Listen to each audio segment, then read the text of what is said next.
Requesting connection. Established. Encrypted. We're live. The show you've been asking for. Advice, technology, and community.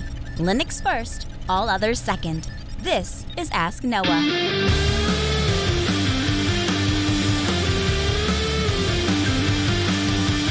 Live from Altispeed Technologies, the Ask Noah show starts right now. This is the show where we came to do all the things on Linux they said couldn't be done and take your questions on how to do the same. The phone lines are open this hour. To be a part of the program, it is a free call. 1-855-450-NOAH. It's 1-855-450-6624 or send an email to live@asknoahshow.com. My name is Noah Chalaya. I am your host. Delighted to be here with you as another episode of the Ask Noah show kicks off this hour. Joining me, my co-host, Mr. Steve Ovens. Welcome in, sir.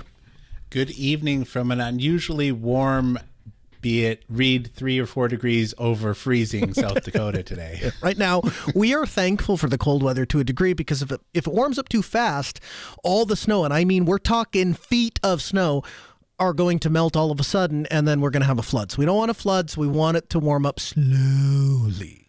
I'm actually not complaining at all, but I watch my kids are trying to run outside in short sleeves and stuff like that because it's so warm out here, right? Compared to what winter normally is. So yeah, I'm not complaining at all. When it comes to the summertime, I'll be coming on here saying it's too hot. So. The phone number to be a part of the program, if you'd like to join us, 855-450-NOAH. It's 855-450-6624. The email live@asknoahshow.com. You're on Ask Noah. Good afternoon.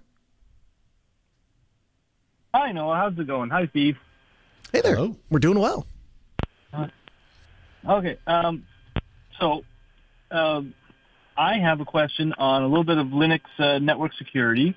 I have now, because of my son's prodding, I have put a Minecraft server in my house. I managed to get an old HP ProLiant server from work when they were throwing it out. Okay. And I put it as a KVM host, and I put on top of it an Ubuntu 2204 VM, which I've now installed a Minecraft server on. My son wants me to open that up so that my sister can come and play on it as well. Now I looked at the router that we've got and provided by our ISP, and I can port forward just the Minecraft port to the to that virtual machine. Good. But I have never, I have no idea on how to secure the box any more than that to not allow bad actors to come along and harass me. Yeah. Where do I start? That's a great question. Steve, where would you start?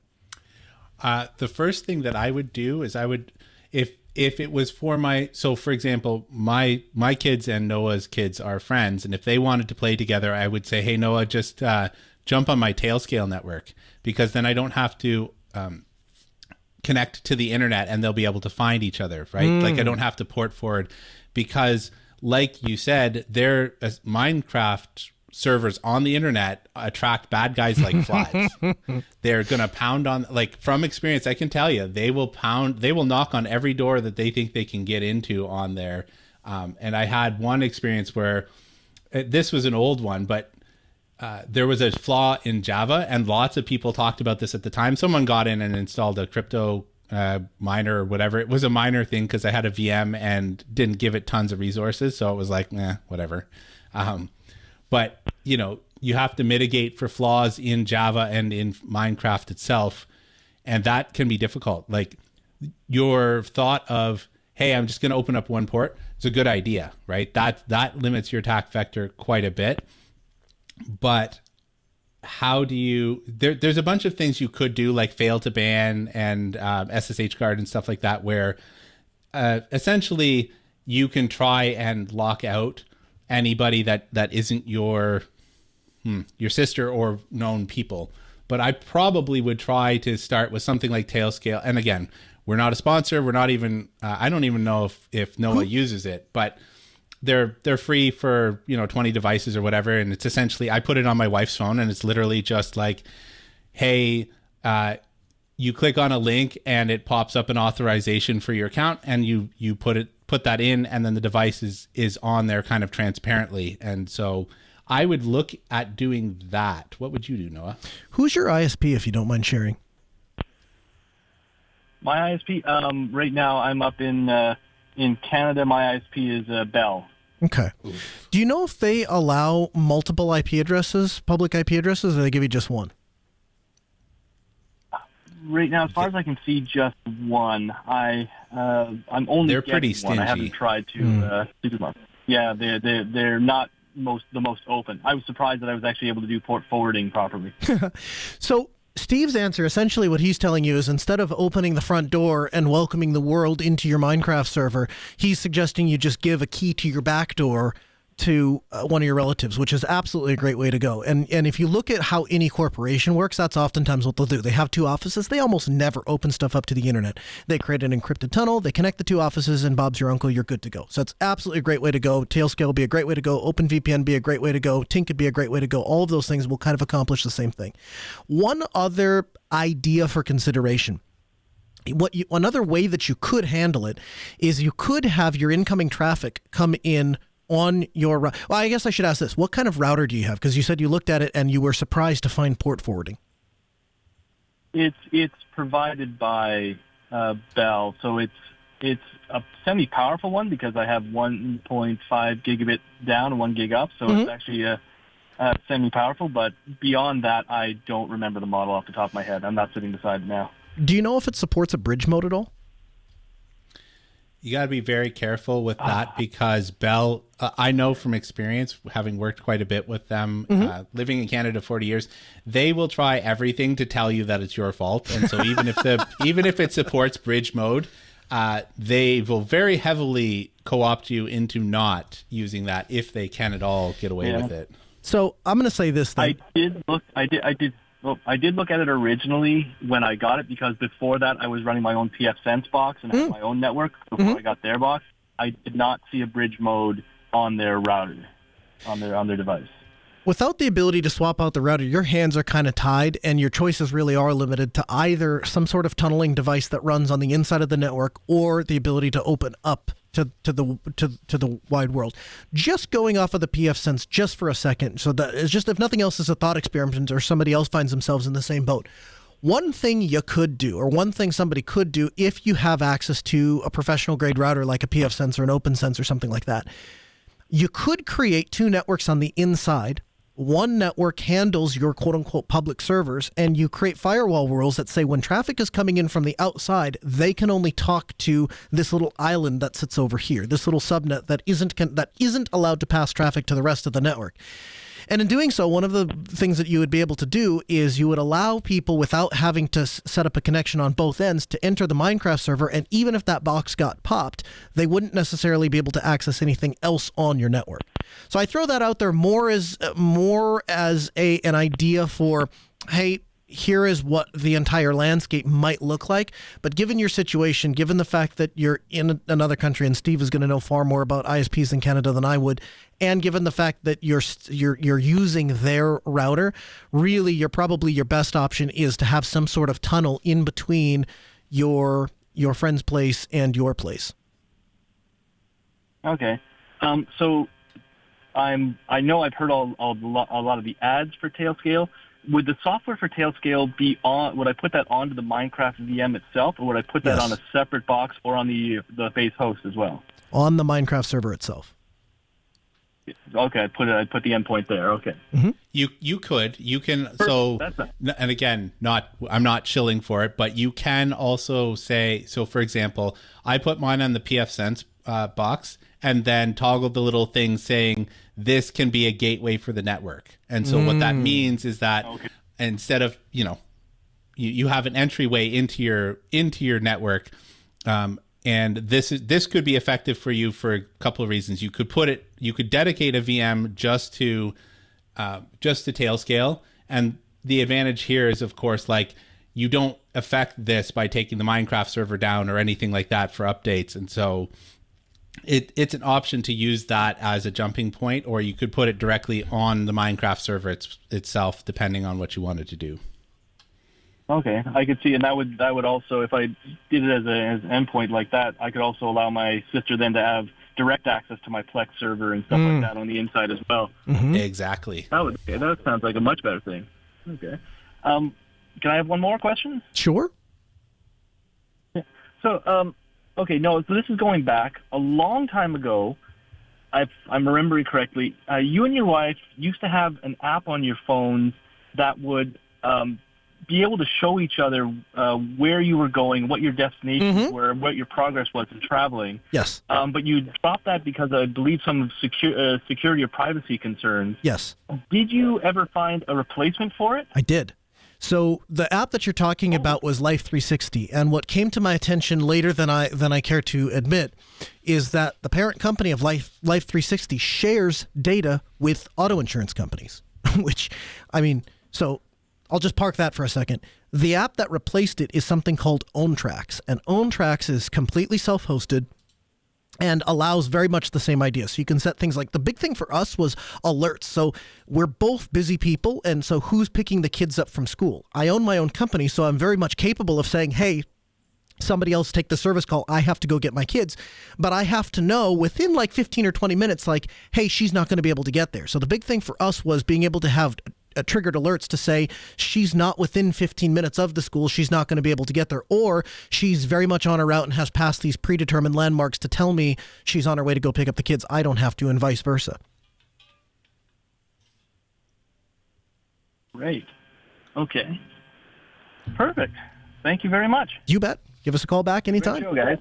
855-450-NOAH. It's 855-450-6624. The email live at asknoahshow.com. Steve, you want to get in some feedback? Absolutely.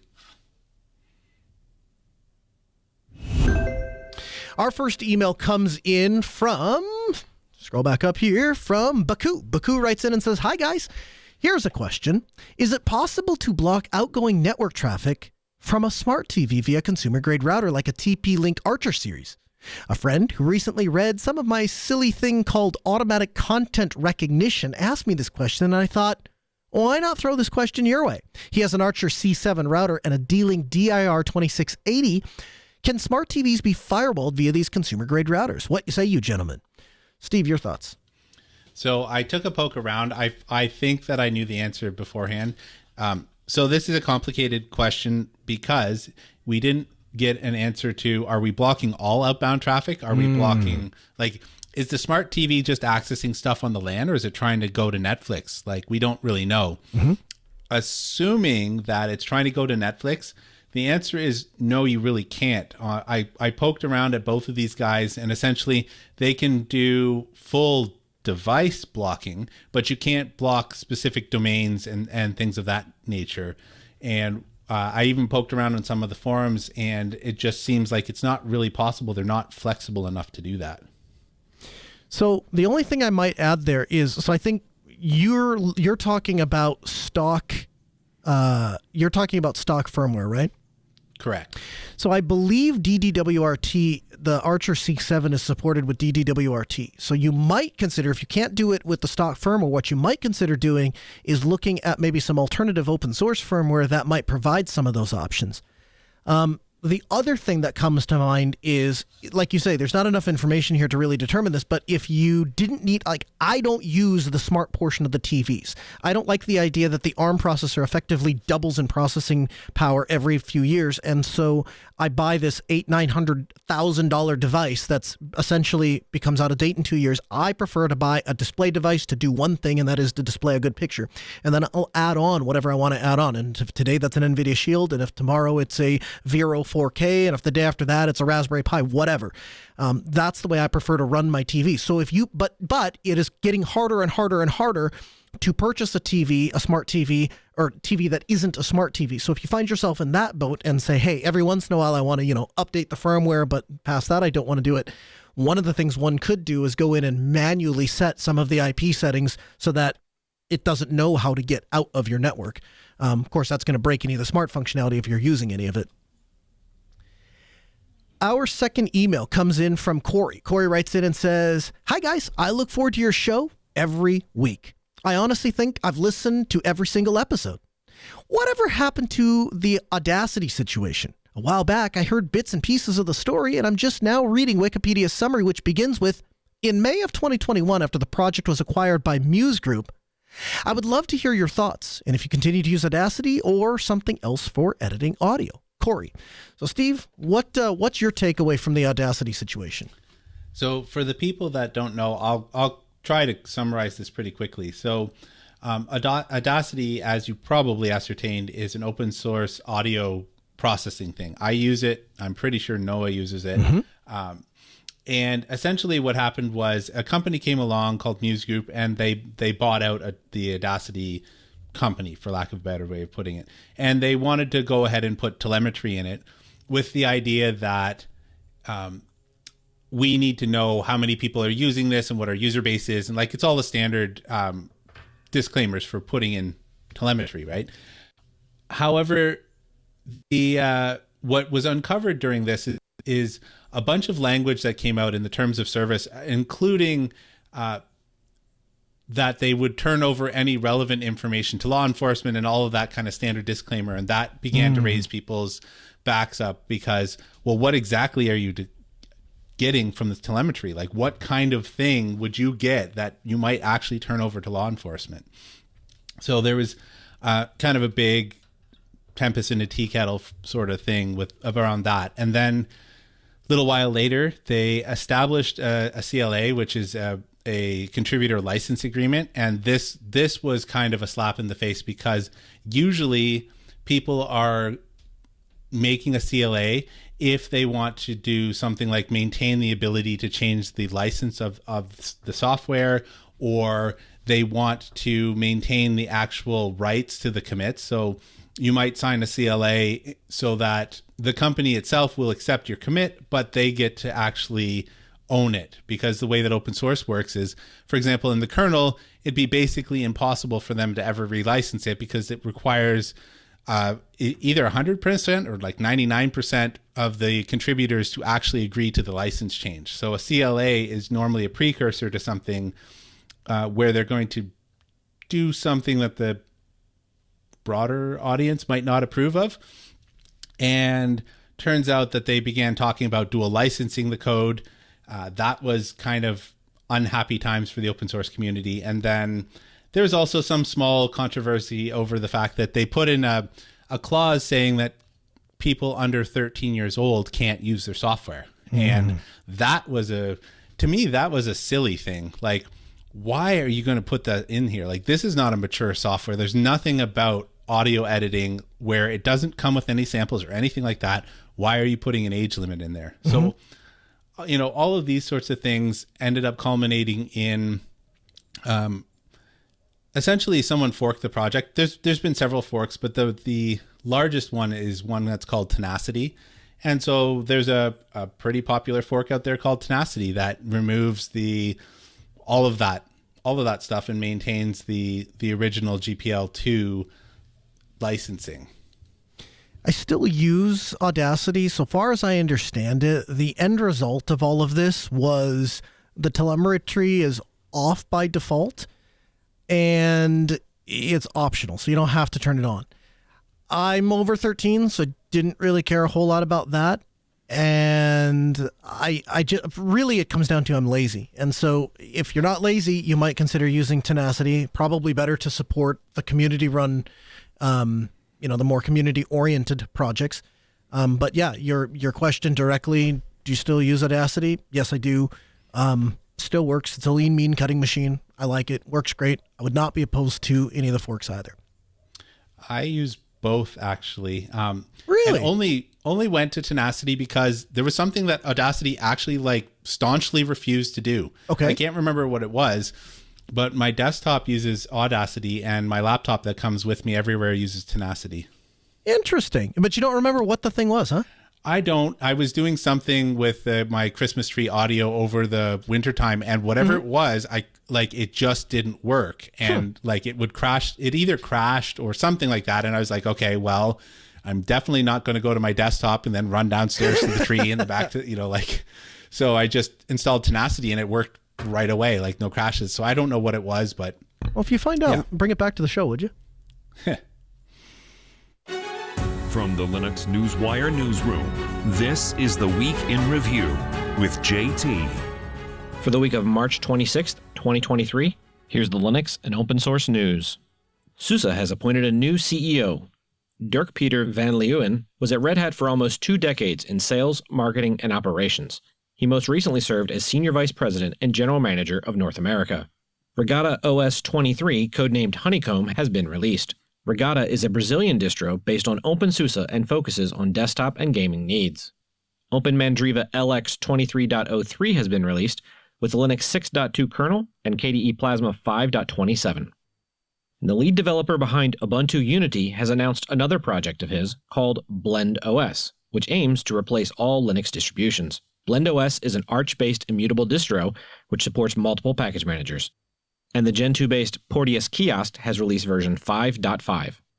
Microsoft continues to develop their CBL Mariner Linux distribution with new packages and updates. The latest release of Mariner has added 13 more Python packages, 18 more Perl packages, and a slew of other updates, including Rust, Golang, NPM, GNU PG2, Emacs, sudo, Vim, Redis, and more. After 6 months of hard work, the GNOME project has released GNOME version 44, codename Kuala Lumpur, and grep 3.10 has been released. In AI news, Databricks, a San Francisco-based startup, has released open source code that they say companies can use to create their own chatbots along the lines of OpenAI's ChatGPT. And speaking of ChatGPT, are you one of those users who just can't wait to have AI on your Linux terminal? Well, then Shell GPT is just for you. Shell GPT uses ChatGPT to turn your plain English commands into completed tasks. And on the topic of ChatGPT, due to a bug in Redis, ChatGPT had a data leak where approximately 1.2% of their users with Plus accounts may have had personal data revealed. The data would have included email addresses and recent chat titles. In security news, CISA releases the open source tool called Untitled Goose Tool to detect malicious activity in Azure, Azure Active Directory, and Microsoft 365 environments. Google Project Zero has released information that many enterprise versions of Linux were not backporting security fixes into their trees. After the 90-day responsible disclosure window has passed with no update from Red Hat, Project Zero has decided to go public with the issues. And lastly, U.S. Senators Gary Peters and Josh Hawley have reintroduced bipartisan legislation to help protect federal and critical infrastructure systems by strengthening the security of open source software. And when I was at Scale a few weeks ago, one of the things that stood out to me was the absolutely spectacular performance of KDE Mobile. And a big portion of that was seeing it in person. And so Devin Lin from the KDE community inspired me with their impressive demo. And so I've been following Graphene OS since the Copperhead OS days, and we'll link you to podcast.asknoahshow.com/71, where we kind of describe what happened and what I would describe as the no less than heroic actions that the developer took to protect the integrity of his software and signing key and users' privacy and security. But over the past few years, I have been kind of moving towards a different methodology for using mobile devices. And so I've divided my mobile devices into 3 devices: my work phone, my personal phone, and what I'm calling a companion device.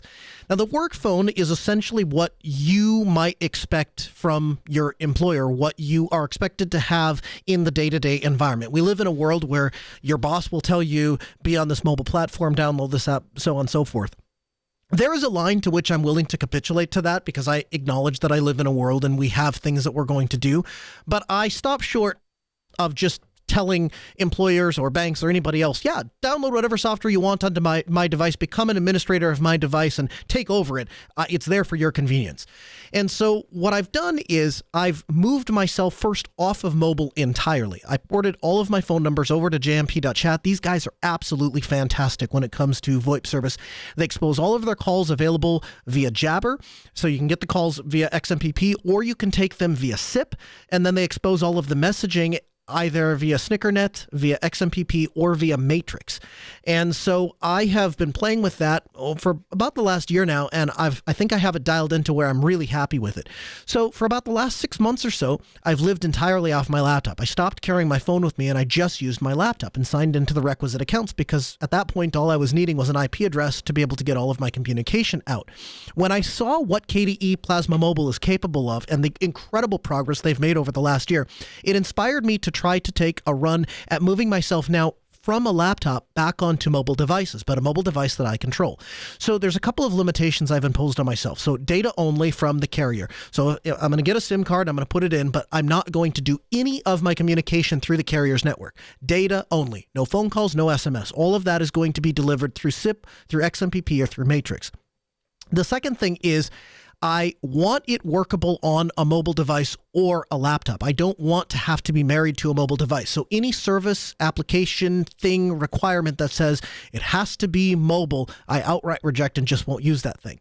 And again, having lived on a laptop for about the last year, I think that's fairly doable. So I've ordered a couple of devices to try to answer these three questions. The first is, are we at a point where Graphene OS can be used as a daily driver for a general purpose work phone? My bar there is when I walk into a normal work environment and everybody else is jumping on conference calls and sending emails and doing these sorts of things, am I going to be able to fit in? I think largely it's going to work, but I expect to run into some issues when it comes to some proprietary applications or things that rely on Google services. So we'll kind of see how that goes. But for the most part, I want to, when my boss says install this thing, I want to be able to try to do that on a device that I own. And that means I'm going to need the ability to run APKs, so on, navigation, make calls, so on and so forth. The second device that I'm going to try to run is on my personal communication side. So in this case, I don't really care about apps. Really, I want to be able to make and receive SIP calls. I want to make and receive send and receive XMPP messages, send and receive Matrix messages. And I'm hoping that I'll be able to accomplish that with post-market OS on a OnePlus 6. And the third question I'm going to attempt to answer is, are we at a point where KDE Plasma Mobile can be used as a companion device? So maybe it doesn't quite hit what could be used for personal communication actually as a phone. I don't know. I suspect it could. But if I'm wrong, could it at least be used as a companion device, basically replacing kind of a laptop? And so that I'm going to attempt to do with the Lenovo Duet running. And so I started my companion device with Sailfish OS. Absolutely stellar interface, works really, really well, but there is a lack of support for modern software. Currently, I'm using the GPD Pocket, which I'm 100% happy with from the standpoint of, can I do what I want to do? I can make and receive calls. I can make and receive messages. I can run every application that I run on my regular laptop because, oh yeah, it is a regular laptop. It's just one that happens to fit in my pocket. But there are some drawbacks. Notifications, for example. Once I close the thing, I'm not getting notified that there are new messages, calls, so on and so forth. So it basically has to be up and running all the time, and that's not always terribly practical. The other thing is, I would like to have a slightly smaller footprint.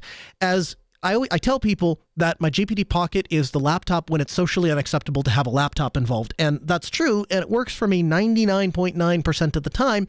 But every once in a while, it strikes me as a little awkward to unfold and be pecking away at this little, obviously little pocket computer type thing, and when everybody else is just on their phones. So I'm going to try to use it as a third-party companion device, but one that allows me to have access to all of the software and features that I require. Things like Lux, things like KeyPass XC, things like being able to SSH with YubiKeys and so on and so forth. And so I will be able to, I suspect, be able to do all of those things with a companion device with the Lenovo Duet running like post-market OS. And so we're going to give that a shot and see what happens, largely thanks to all of the software that's available from Discover that's compiled for ARM. It's essentially going to work. And so as I went through that journey, one of the things I started with is I'm looking for software that I can start from the ground up. If I had an empty device, what tools and resources would I want available to me on a mobile platform? And I came across a group called Simple Mobile Tools. You can learn more at simplemobiletools.com. And it's a group of simple open source Android apps that don't have ads, don't have unnecessary permissions, and are customizable. And so this group allows you to customizably have widgets without ads, without unnecessary permissions, and a lot of other benefits. The creators wanted to create an app that didn't have all of the things that they hated in traditional phone apps. And so they found themselves purchasing brand new phones and it coming with all sorts of software that was not helpful. One of the developers said famously that he doesn't want to have to think when he launches his camera app. When it starts asking for permissions and all of the rest of it, it just seems obnoxious. So Simple Mobile Tools eliminates all of that. They focus on not having a poor user experience, not having the ability to customize the apps and feel like everything just works right out of the box. You can get Simple Mobile Tools. They're available on Google Play or it's available on F-Droid. And again, you can learn more at their website, simplemobiletools.com.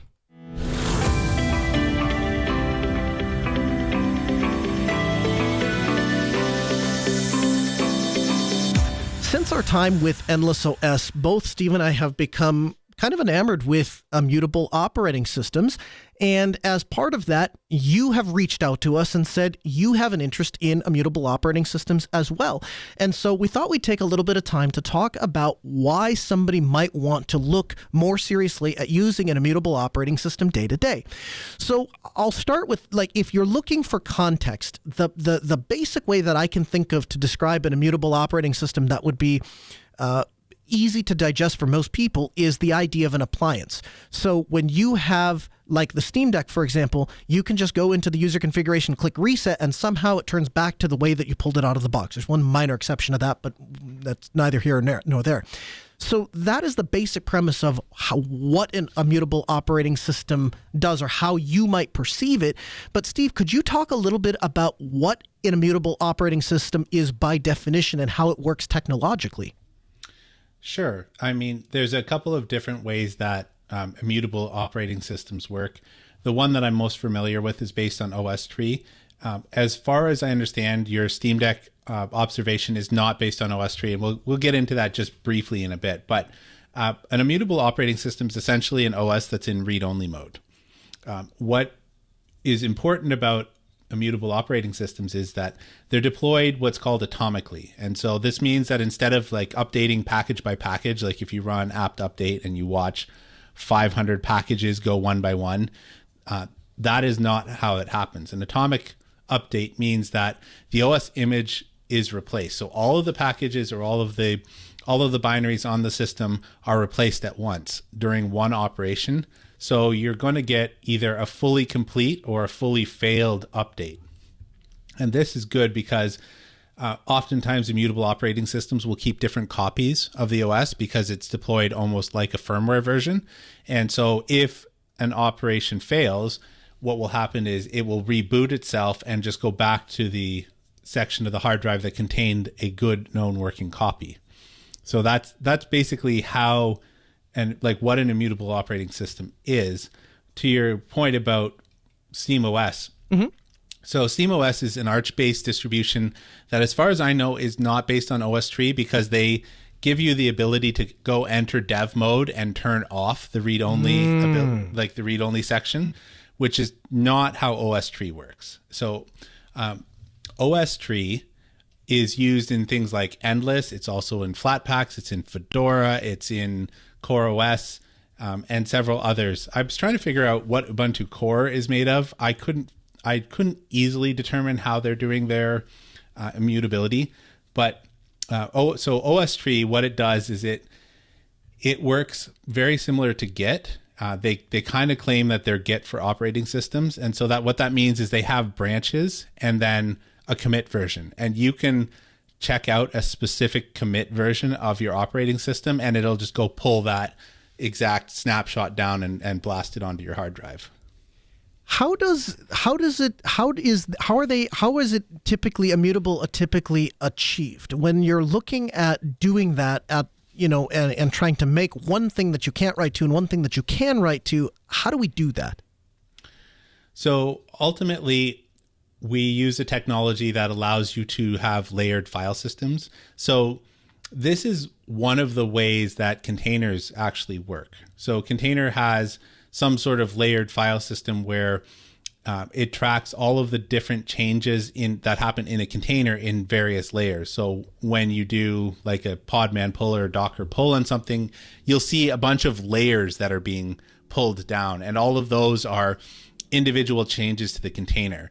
And it's very similar on an OS tree version, because essentially you have one layer that comes in and it's marked as read only, and then it will layer on top of that file systems that you can write to. So etc, your user home directory, and maybe some other things depending on the operating system, and bootloader stuff. These layers are written. So what it happens is it blasts down the read-only sections, and then it layers on top of that etc and your home directory and the grub directory or whatever bootloader you're using on top of that as read write, so that, because obviously there are some things that will need to be stored persistently but don't harm the system itself if you went and, say, nuke them. So somebody out here is listening to this, and they're at this point in the conversation and thinking to themselves, well, that's great, Steve and Noah. That's absolutely fantastic. Great nerd discussion, but why do I care? So what would be the advantages to doing things like sandboxing root? So one of the biggest counters to not using an immutable operating system is the idea that, well, I just simply use the files in my home directory, and as long as I have that data backed up, I don't really care about the operating system. And to a certain extent, that's true. But the people that are saying these sort of things are also the technically inclined people. And so, well, it's true. Yeah. Right? Sure. The people that are like, yeah, you know what, reinstalling the operating system, do that in an hour. Those are the same people that are like, well, I don't need an immutable operating system.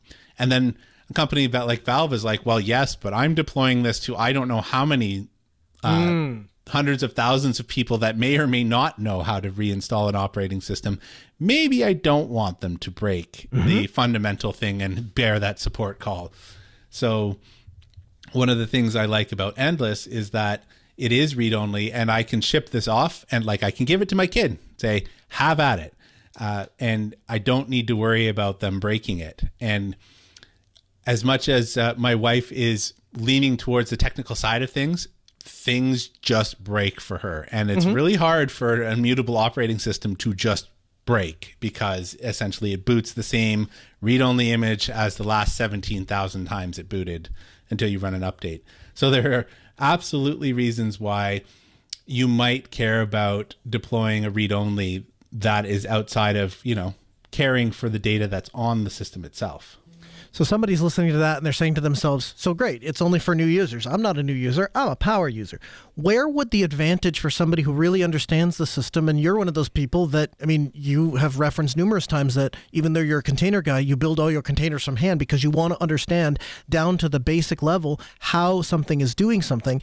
Why do you, as a power user, like an immutable operating system?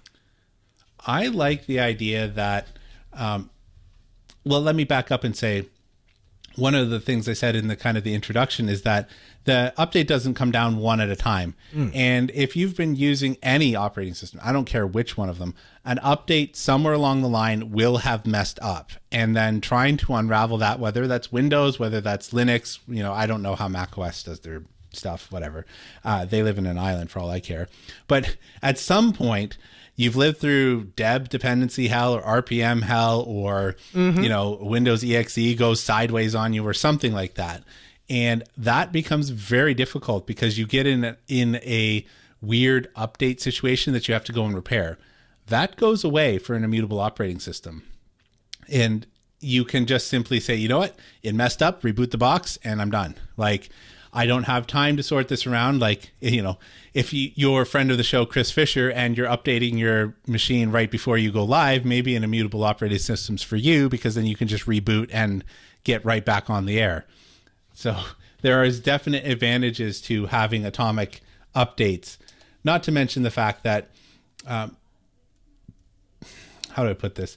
Not every package gets updated as quickly as every other package. And so when you've got a maintainer that is specifically crafting an OS for all the pieces to go together, that is something powerful. Our BSD friends, in terms of how they ship the whole operating system, they do have a leg up on us there. Oh, I'm so glad you brought this up. They ship their thing as a full, spectrum, notwithstanding some of the user applications, but they basically ship an entire operating system that is known to work together. And that's basically what the OS tree helps you get to. So I'm so glad you touched on this. So almost every BSD user, if they're using BSD as a daily driver, one of the first thing they're going to tell you when you sit down and go, oh, that's interesting, you're using BSD. What do you like about it? One of the first things that's going to come out of their mouth is, I like that I can't break it. Everything just works, and I know I'm not going to break it because I'm free to try and play and experiment and do all of the technical, nerdy, geeky things that I'm naturally inclined to do. And if it doesn't work, I'll just roll back, because that's what BSD allows me to do. And it's it has been a big thing for a long time in the BSD land. It has been a long time, a big thing in the land of ZFS. And as Valve is doing it, maybe it's not a perfect implementation, by textbook definition of immutability, but it accomplishes the same type of goal, that we want a device that we can't break. And it allows us, from the beginner side, us not to hurt ourselves based on our inexperience or knowledge gaps. And on the more experienced side, it allows us not to get hurt by way of we can experiment, try new things, go out, the world is your oyster, because you can always come back to a safe place of stability. I also like it from the perspective of it kind of shoehorns you into like flat pack or snaps or one of those. And what I like about that is I had an install of an operating system that I just rolled forward. I had 9 years going, and I had a game that I could not figure out for the life of me where it was pulling this one library. And I could not find it on my system. And I had to basically, I finally just got fed up. I really wanted to play this game. And so I reinstalled after 9 years of like nursing this operating system through rolling releases. And that was kind of, I guess, a sense of pride. That wouldn't have happened for me in an immutable operating system, because the application would not have been using system libraries, or it was probably something I did. Let's be honest. I probably was tinkering around somewhere and did something silly with one of the libraries, and I wouldn't have been able to do that. And so there is a level of the ability to add and remove software that is ancillary to the operating system, that you don't have to worry about whether or not removing it or adding it is going to jack up your system. Like, I tinker around with Python all the time, and so half the time is like, well, if I do this by a pip or the package manager, is this really going to do something terrible to my system? But you're kind of exemplifying our point, right? You're a person, you're a professional power user, and you're going to do things on the system because that's why you have the system, is so that you can go in there and monkey with it. If you didn't want to do all that, you probably wouldn't refer to Apple as the island of misfits, right? That would appeal to you. And so the whole idea there is you don't want to work with one hand tied behind your back. You want to dig in. You want to be the cook in the kitchen. The immutable operating system, if I'm understanding correctly, means that you can wear both hats. You can have your cake and eat it too. You can be the guy that tinkers. You can go in there, crawl under the hood, play all you want. At the end of the day, every one of these separate applications is going to be its own little sandbox, little world, and one never interferes with the other. Yep, you got it. Okay, so now we've got all of our apps, and we've got all of our apps installed, and we've got root immutable so that we can't accidentally damage it. That's fine and well, Steve. How do we store information outside of immutability? So just like other operating systems. So like one of the things we're very familiar with in the Linux community is the idea of having an operating system installed on a pen drive that has a section that's carved off for persistence, right? Essentially, OS Tree, while it doesn't do exactly that, uses that same philosophy where it takes a part of the hard drive and then allows you to, it turns that into a layer and then layers that back on top. So you can write to your home directory, you can write to etc in order to change like the configuration of some of the applications and stuff like that without affecting the rest of the operating system in that way. So at this point, you're probably asking yourself, either I'm a newbie or I'm an experienced sysadmin, but what are the practical ways that I can go about putting this into practice? So I had an opportunity to sit down at Scale with Pietro DiCaprio from Fabricators and talk about a operating system called Vanilla OS. It's a mutable operating system for anyone from newbies all the way up to powerful sysadmins. Have a listen. Vanilla OS is a Linux distribution that is immutable and wants to give you immutability in the simplest possible way. Okay, we are currently based on Ubuntu, but we announced a few days ago that we are going to switch to Debian Seed as a base, for multiple reasons. One of them, the last announcement about the snap thing on the Ubuntu flavors, transitional packages, but I'm not going to talk about that, okay? So, Vanilla wants to give you a simple and clean experience on Linux. Whether you are a new user, an enthusiast, a power user, you should feel comfortable in Vanilla OS. The theory says that with immutability, you shouldn't be able to break your system. Somehow, you should always be able to boot your computer and use it. We achieve this via AB root. It's our custom solution for immutability. Doesn't care about which file system you're running, doesn't care about a bunch of stuff. It just uses two root partitions called A and B, as the name suggests, and takes care about updating those read-only partitions. So, whenever you need to install system updates, drivers, and this kind of stuff that must be installed on the system, AB root runs an atomic transaction. That means if you go through a set of steps, you have to install multiple things, you have to do multiple checks. Only once all of those are exited successfully, all the changes are committed to the disk. Not to your current partition, but to the other one, your future partition. Then the grab entries are updated. When you are ready to reboot, grab takes you to the updated partition. So if you were running on A, AB root updated B. At the reboot, you are going to boot in B. So if everything goes fine, you are happy with the changes, that's it. Whenever, for any reason, you are not happy because, I don't know, something went wrong or something changed and you didn't expect that, no problem. You reboot, select the previous partition, that in this example is A, and you are back before the changes and you can start again from where you were. Those changes are basically only driver updates, system updates, and stuff like that. We invite user to never force the installation of software directly in the root. Indeed, sudo and apt command are not available. To install stuff, we highly suggest Flatpak. We love Flatpak, we like how it works, takes care about dependencies, the coupling, allows you to save a lot of space, and is going to write not in the root partition, but in your home partition that is not under the immutability system. Provides sandboxing, a lot of features that we really like. Now, how do you get Flatpak? When you install Vanilla OS, the first thing that happens is that the first setup is shown to the user. The first setup makes suggestion and helps the user to make some choices. For example, the Flatpak option is already there selected. You can also enable app image, for example, but usually a user that doesn't know what is happening just clicks always next and it's totally fine. But if you know something more, you can enable app image. You are asked for NVIDIA proprietary drivers. If an NVIDIA card is detected, you are suggested for Office stuff like LibreOffice and some other utility.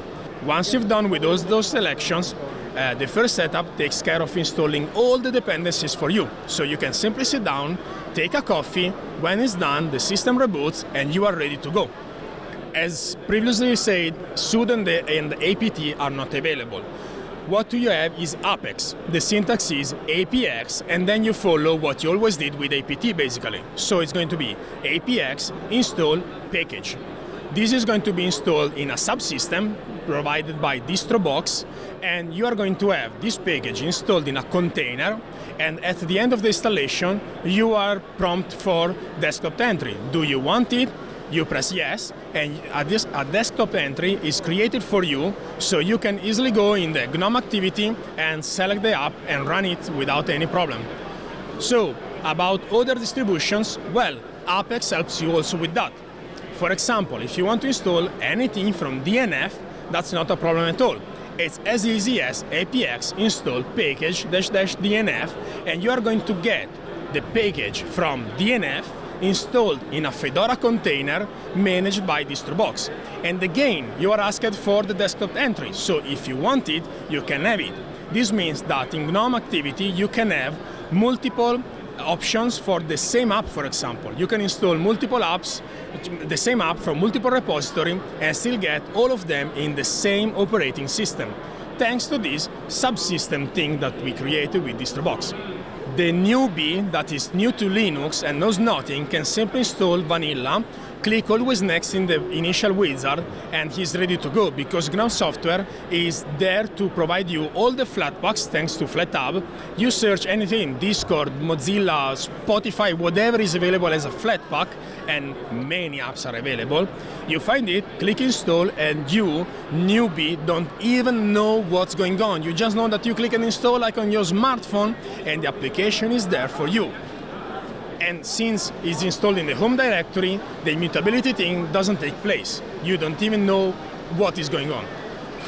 But if you want a bit more, if you are a more enthusiast, more expert, well, you can take advantage of Apex and do a bunch of stuff. You can develop on multiple operating systems with the single vanilla installation, because you can install the dev tools on the Ubuntu container, on the Fedora One, on Arch, and build the application on different operating systems while remaining on Vanilla OS.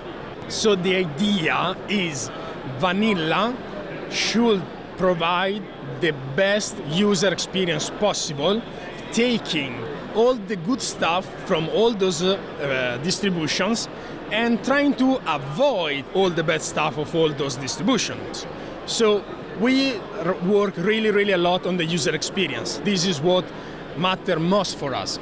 The user should just power on the PC and do whatever he did before using vanilla. So you can check out Vanilla OS. 1-855-450-NOAH, 855-450-6624. You're on Ask Noah. Good evening. Hi there. Hi, Steve and Noah. My question for you guys is, I'm in the process of deploying some new servers for the office, and typically we use we use Dell or HP servers. Okay.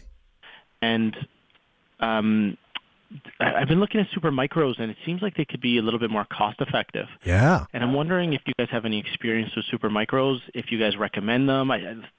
Some quick Googling on Reddit, some people say, the support. I mean, I'm not looking for support anyways, buying them refurbished anyways, but, maybe, I don't know if it's as easy to get parts, like if there's a replacement needed. Just want to know your guys' opinion on them, if you guys have encountered them, and especially, specifically using them with Linux, if there's any gotchas. Steve, any thoughts? I have 3 current Supermicros. One of them's running my NAS, and I've been running Supermicros for near on a decade and a half. And I don't run anything but Linux, so I have nothing but good things to say. I like their IPMI implementation, and I've not had any problems with them. So I'm going to echo that. There was some concern a few years ago. There was some talk about perhaps maybe some security implications, but I've experienced none of that firsthand, and there was really nothing ever came out of it, nothing definitive that we could point to. We sell Dell servers, and we're a Dell reseller, and so I have plenty of experience with Dell, but inside of my house, like Steve, my file server is running is a Supermicro board. I've had nothing but excellent experience. I can also share with you that companies like IX Systems, they build all of their systems with Supermicro. So I don't think you'll have any problem at all. I would feel 100% comfortable purchasing some Supermicro servers, save a little bit of money. You will not be disappointed with the quality or the support on Linux. Okay, and for something like a PBX, do you think I can, is AMD EPICs, they're well supported on Linux? Oh yeah, absolutely. In fact, just as a point of note, my PBX at my house is also running on a Supermicro. It's one of those little 1U pizza boxes. Okay, awesome. Okay, well, thank you very much, guys. Yep, I appreciate the call. Music in our ears means we're out of time. Catch us at podcast.asknoahshow.com. Follow us on Twitter at AskNoah. I'm Colonel Linux. He's at Linux Evans. We'll see you next week, 6 p.m. Central. AskNoahshow.com. Have a good week.